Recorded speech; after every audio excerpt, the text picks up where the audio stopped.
Megastar Chiranjeevi హీరోగా అనిల్ రావిపూడి దర్శకత్వంలో మనశంకర్ వరప్రసాద్ గారు అనే సినిమా రూపొందుతుంది. నయనతార హీరోయిన్ గా నటిస్తున్న ఈ సినిమా అనౌన్స్ చేసినప్పటి నుంచి ఇండస్ట్రీ వర్గాల నుంచి అభిమానుల వరకు భారీ అంచనాలున్నాయి. పైగా సినిమా నుంచి రిలీజ్ అవుతున్న ప్రతి అప్డేట్ ఈ సినిమా మీద అంచనాల్ని విపరీతంగా పెంచేస్తుంది. ఈ నేపథ్యంలో 13 రోజుల క్రితం రిలీజ్ అయిన మీసాల పిల్ల సాంగ్ ఇంటర్నెట్ ని కుదిపేసిందని చెప్పొచ్చు. ఈ మధ్య కాలంలో కమర్షియల్ సినిమాల్లోని సాంగ్స్ కి ఈ రేంజ్ రెస్పాన్స్ సాధించడం చాలా అరుదనే చెప్పాలి. అయితే ఈ సాంగ్ రిలీజ్ అయినప్పటి నుంచి కొద్ది కొద్దిగా ఒకేసారి అందరికీ ఎక్కేసింది.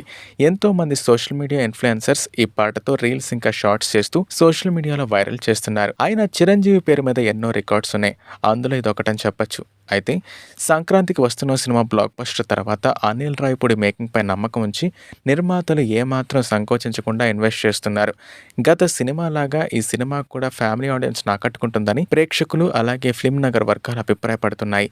ఈ సినిమాని చిరంజీవి కూతురైన సుష్మితతో పాటు నిర్మాత సాహు గారపాటి కూడా నిర్మిస్తున్నారు. ఈ సినిమాకి భీమ్స్ సంగీతం అందిస్తున్నారు.